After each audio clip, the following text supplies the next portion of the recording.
First Alert 4 making an impact. Last Friday, we told you about a St. Louis city-owned property on the north side that was so overgrown, a woman told us she had to roll her wheelchair down the alley just to catch a ride for her medical treatments. It's just one of several LRA problem properties First Alert 4 has documented in the month of July alone. Now, this is what it looks like now. After our story aired, the city came by and cleaned up the mess. Raya Torres is getting reaction from that woman and is pressing the city, asking why are they allowing their own property to sit in disarray. After we aired this story Friday about the overgrown brush in these St. Louis-owned lots, I feel very forgotten. Yeah, I really do. The city's forestry department came out the next morning, clearing the tall weeds and grass. If they're making an attempt to do something, I'm satisfied with that.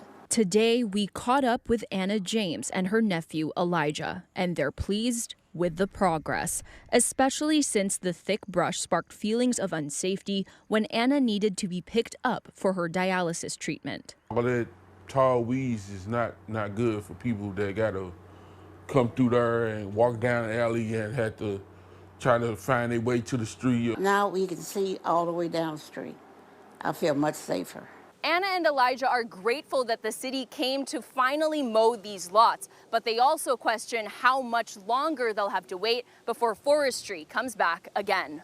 The city's Department of Forestry told us today the plan is this lot will be on rotation schedule. Vacant lots are typically cut 5 to 6 times per season between April and October. Forestry reiterated there are over 20,000 vacant properties on rotation, and teams are working to clear and maintain those lots. But for Anna, she calls on other city residents to do their part. You can't ask them to take care of their property if you don't take care of your own.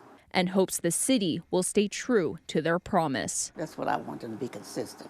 You know, don't forget about us here.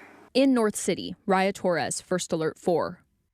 A program manager from CityStat, the city's online database tracking progress, was out with the forestry department today to see how they can improve. To learn more about the program and progress, check the details out in this story on your First Alert 4 News app.